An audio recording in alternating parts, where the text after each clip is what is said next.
अस्सलाम वालेकुम। कैसे हो स्टूडेंट? ठीक ठाक। पिछले लेक्चर में हम लोरी ब्रांचेट कंसेप्ट जो डाइसेट टेस्ट के मुताबिक बात कर चुके हैं।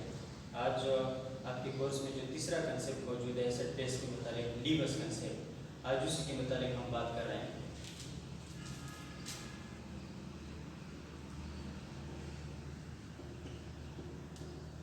लीवर्स कंसेप्ट के मुताबिक बेस जो है बेस ये क्या होगा? इलेक्ट्रॉन पेयर डोनर होगा। Electron pair donor are called bases. Electron pair donor are called bases, यानी जो substance pair of electron donate कराए, दो इलेक्ट्रॉन, वो क्या होगा? बेस होगा। और जो सब्सटेंस एक्सेप्ट कर रहा है, इलेक्ट्रॉन पेयर एक्सेप्टर है, वो क्या होगा? वो हमारे पास एसिड होगा। इलेक्ट्रॉन पेयर डोनर जो है वो बेस होगा और जो पेयर ऑफ इलेक्ट्रॉन एक्सेप्ट कर रहा है वो एसिड होगा।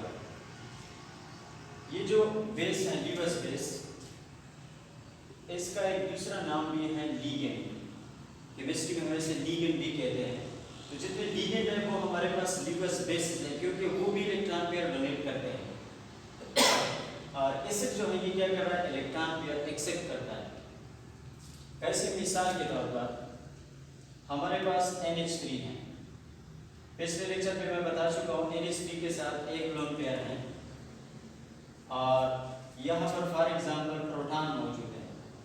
प्रोटॉन, अब इसी के साथ पहला शेल मौजूद है, उसमें एक इलेक्ट्रॉन था, वो तो लॉस हो चुका है। एक भी इलेक्ट्रॉन नहीं है। के शेल में 2 इलेक्ट्रॉनों की ज़रूरत है, वो 2 इलेक्ट्रॉन यहाँ पर मौजूद है। तो ये 2 इलेक्ट्रॉन जो हैं ये NH3 क्या करेगा? इसी प्रोटॉन को डोनेट करेगा। तो एज ए रिजल्ट हमारे पास ये कन्वर्ट हो जाएंगे NH4 में, अमोनियम आयन। अब यहाँ पर ये जो NH3 है इसने पेयर ऑफ इलेक्ट्रॉन डोनेट की, तो इसी कंसेप्ट के मुताबिक ये हमारे पास एक बेस है। और प्रोटॉन जो है इसने एक्सेप्ट की है इलेक्ट्रॉन पेयर, तो ये हमारे पास क्या होगा? एक एसिड होगा। ठीक है। दूसरा एग्जांपल लेते हैं, H2O। आर्हेनियस कंसेप्ट जो था वो H2O को एक्सप्लेन नहीं कर पा रहा था, क्योंकि आर्हेनियस कंसेप्ट के मुताबिक जो सब्सटेंस वाटर में प्रोटॉन डोनेट कर ले, अब वाटर को हम किसी सॉल्वेंट में चेक करेंगे? नहीं कर सकते आर्हेनियस कंसेप्ट के मुताबिक। यानी दूसरे सब्सटेंस को वाटर में चेक कर सकते हैं, वाटर को दूसरे में चेक नहीं कर सकते। तो आर्हेनियस कंसेप्ट जो था वो H2O को एक्सप्लेन नहीं कर पा रहा था। लेकिन यहाँ पर आप देखें H2O में ऑक्सीजन के पास 2 लोन पेयर हैं, 2 लोन पेयर। तो यहाँ पर ये जो पेयर ऑफ इलेक्ट्रॉन है ये दोबारा प्रोटॉन को डोनेट कर सकता है। ये हमारे पास कन्वर्ट हो जाएगा H3O पॉजिटिव में। जो भी पेयर हो, आप ये वाला डोनेट कर रहे हैं या ये वाला, एक ही बात है। तो यहाँ पर दोबारा देखिए H2O ने प्रोटॉन इलेक्ट्रॉन पेयर डोनेट किए, बेस हो गया, और प्रोटॉन जो है इसने इलेक्ट्रॉन पेयर एक्सेप्ट किए, ये हमारे पास एसिड हो गया।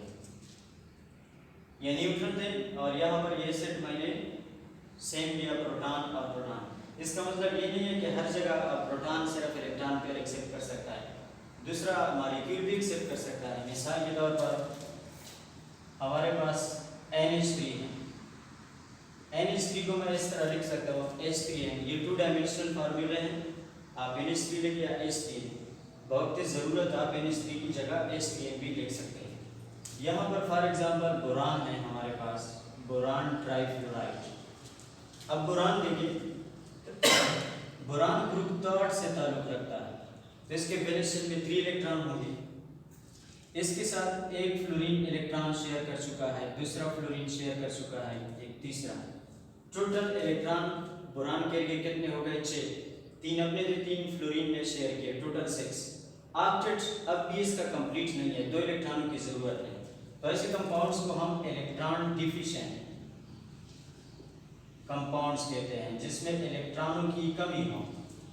बोरान ट्राइफ्लोराइड जो है ये इलेक्ट्रॉन डिफिशिएंट है। ग्रुप 3 वाले जो हैं जितने एलिमेंट्स, ग्रुप 3 में बोरान है, एल्यूमिनियम, गैलियम, एंडियम और तारियम, ये इलेक्ट्रॉन डिफिशिएंट कंपाउंड बना लेते हैं, क्योंकि इनके इन सब के बैलेंस शेल में 3 इलेक्ट्रॉन्स हैं, तो 3 इलेक्ट्रॉन जो हैं ये शेयर कर सकता है, टोटल 6 होंगे, तो इनको 2 इलेक्ट्रॉनों की ज़रूरत हर वक्त होगी है। ग्रुप सेकेंड में बेरिलियम जो है ये भी इलेक्ट्रॉन डिफिशिएंट कंपाउंड्स हमें दे सकता है। तो बोरान जो है इसके साथ 2 इलेक्ट्रॉनों की कमी है। अब ये नाइट्रोजन जो है इसको क्या करेगा, पेयर ऑफ इलेक्ट्रॉन डोनेट करेगा। इस रिजल्ट हमारे पास क्या आएगा, H3n, यहाँ पर BF3। चार्ज डिस्ट्रीब्यूशन यहाँ पर कैसे होगी, देखिए बोरान जो था न्यूट्रल था, ये एक इलेक्ट्रॉन जो है ये बोरान के बिल्कुल करीब आ जाता है, जिसकी वजह से बोरान पर नेगेटिव चार्ज आता है, और एक इलेक्ट्रॉन नाइट्रोजन का रह जाता है। तो नाइट्रोजन से एक इलेक्ट्रॉन बोरान की तरफ आया, या हमारा अगर नेगेटिव चार्ज आ रहा है नाइट्रोजन के साथ पॉजिटिव चार्ज होगा, यानी इस तरह होता है। ये बोरान है, एक इलेक्ट्रॉन जो है यहाँ पर आ गया और एक यहाँ पर इस नाइट्रोजन के साथ यहाँ से चला गया, ये नेगेटिव, और यहाँ से चला गया था तो ये पॉजिटिव। अब ये बोरान, ये वाला इलेक्ट्रॉन और ये वाला इलेक्ट्रॉन, ये दोनों क्या करते हैं, शेयर कर लेते हैं, यानी इसमें कोऑर्डिनेट कोवेलेंट बॉन्ड होता है। कोऑर्डिनेट दोनों इलेक्ट्रॉन नाइट्रोजन से ताल्लुक रखते हैं और दोबारा शेयर भी हो रहा है, इसलिए कोऑर्डिनेट कोवेलेंट इसका नाम है। तो एक नेगेटिव चार्ज आएगा, एक पॉजिटिव। आप इस तरह लिख सकते हैं, या अगर आप इस तरह ना लिखना चाहें, एक पॉजिटिव और एक नेगेटिव, तो आप कैंसिल भी कर सकते हैं, जिस तरह हम इन्हें सील में करते हैं। यहाँ पर एक प्लस माइनस लिख सकते हैं, अगर आप ना लिखे तब भी ठीक है। और BF3 ने इलेक्ट्रॉन पेयर एक्सेप्ट की, ये हमारे पास क्या है, एक एसिड है। तो ज़रूरी नहीं है कि सिर्फ प्रोटॉन इलेक्ट्रॉन पेयर एक्सेप्ट करेगा, यहाँ पर BF3 भी एक्सेप्ट कर सकता है, या BF3 की जगह अगर BCl3 है वो भी एक्सेप्ट कर सकता है, या एल्यूमिनियम है, एल्यूमिनियम क्लोराइड या गैलियम क्लोराइड, तो ये क्या कर सकते हैं, इलेक्ट्रॉन पेयर एक्सेप्ट कर सकते हैं, मतलब ये लीवस एसिड होंगे। तो जो पेयर ऑफ इलेक्ट्रॉन डोनेट करेगा वो हमारे पास क्या होगा, लीवस बेस होगा, और जो पेयर ऑफ इलेक्ट्रॉन एक्सेप्ट कर रहा है वो हमारे पास क्या होगा, लीवस एसिड होगा। आज तक इतना काफ़ी था। Thank you very much.